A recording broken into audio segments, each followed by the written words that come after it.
To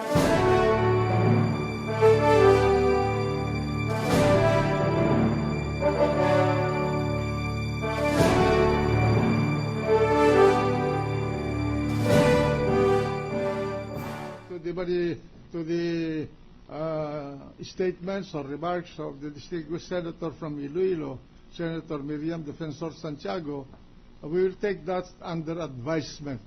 That will be taken up by the members of the court in a caucus so that we can decide the quantum of evidence needed as a guide for us in making a judgment in this impeachment case, as well as the manner by which we deal with the testimonies or testimonial evidence and documentary evidence that will be presented to us in such a number and volume. So we are going to discuss this. So we proceed with the trial today. Mr. President, we are now ready to, we are now ready for the continuation of the presentation of evidence by the prosecution. Yeah, but Mr. President, siguro pwede lang malagay lang sa record na yung compliance na to, Mr. President, this is 39 pages, compliance of the list of witnesses and documentary evidence is actually dahil dun sa directive nung January 24, 2012 by this honorable tribunal through the Senate President na mag-submit kami ng list of witnesses and documentary evidence. That's why we submitted within 3 days. We submitted on January 27, and we just want to assure the senators and the public, Mr. President, that we agree with the presiding officer when he said that kailangan yung speedy trial. At sa amin po, nag-manifest na rin kami nung isang linggo na on the part of the prosecution, ang gusto talaga namin ay mapabilis ang trial at hindi ho namin ipe-present yung lahat ng witnesses. Ngayon po, nag-comply kami dito sa directive, nakalantad na po ito lahat, very detailed. We just want to know, Mr. President, kung nag-comply rin yung kabila, yung defense. What is the pleasure of the defense? We have it ready, Your Honor. We are supposed to have filed it this morning. But we wanted to know further, based on the evidence that will be presented, whether we should present more or additional witnesses from the standpoint of anyway, rebuttal. Without prejudice, you just submit your list. We will, Your Honor. And we are not going to hold you to it. If there is a need for this court to allow other witnesses in order to amplify what is not clearly proven, then so be it. We will not be that inflexible. We will do that, Your Honor. So let's proceed with the trial. Please call your next witness. Yeah, our next witness, Mr. President, the first witness for today, and I think the seventh for the trial, is the Finance Director of the Mega World Corporation, Mr. Giovanni Nang. May we call on our first witness for today? Call the witness to take the stand and swear him. And who will present this witness on the part of the prosecution? On the part of the prosecution, may we request that Attorney Joseph Jomer Perez be recognized, Your Honor, to conduct the direct examination. And Attorney Perez has the floor. Proceed.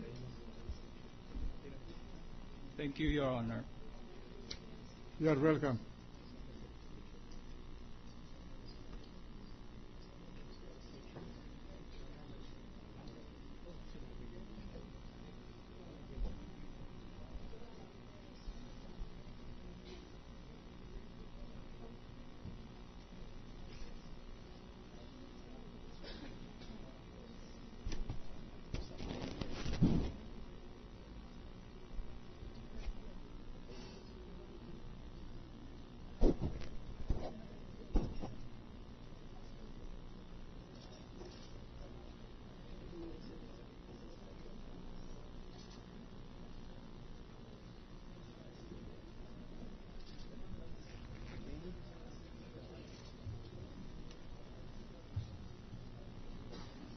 Sir, please raise your right hand. Do you swear to tell the truth and nothing but the truth in this impeachment proceeding? Yes, I do. So help you God. Proceed. Thank you. Your Honor, I will first ask the witness to identify himself and Please give... go ahead. You can proceed to ask the preliminaries. Mr. Witness, can you give your full name My name is Giovanni Nang. and your age I am 38 years old. and your nationality? I'm Filipino. Your Honor, this witness is being presented to produce, identify, and authenticate documents mentioned in the subpoena dated January 17, 2012, issued to Giovanni C. Nang, Finance Director, Mega World Corporation. The testimony of the witness is also being offered to prove that Respondent Renato Corona bought and acquired a property in McKinley Hill Village, Fort Bonifacio, Taguig City, as well as the circumstances and particulars of said transaction. This McKinley Hill property was not reported or disclosed in any of the SAL-Ns of Respondent Corona.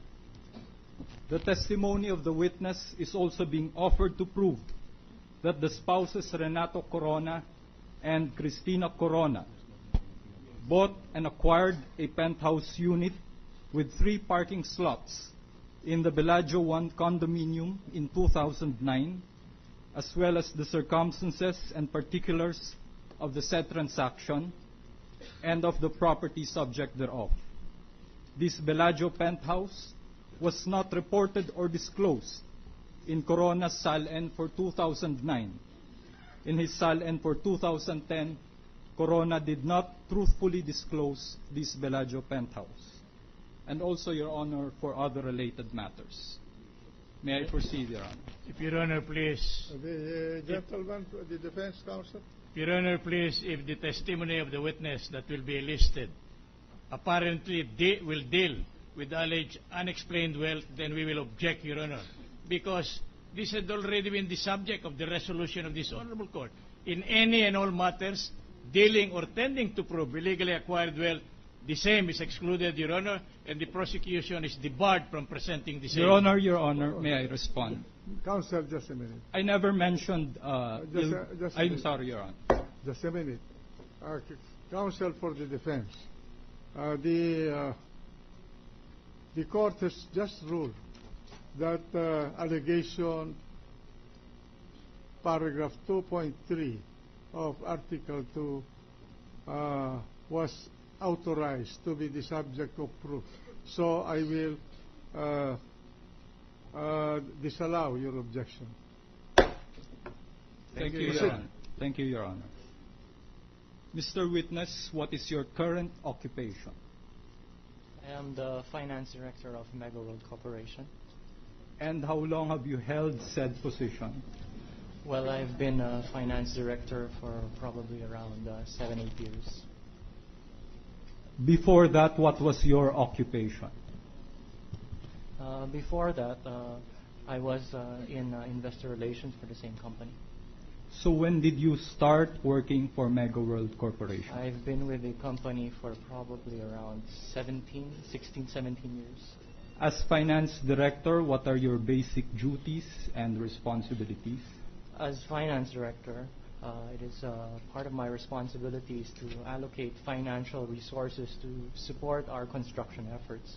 In addition, as authorized signatory of the company, I am tasked to represent the company in signing deed of absolute sale once financial review clearance has been completed, indicating that the client has fully paid for the unit they have acquired. Mr. President, may we ask the witness to speak louder? The other members are having difficulty listening to The witness statements. is so instructed to fix the microphone and please speak clearly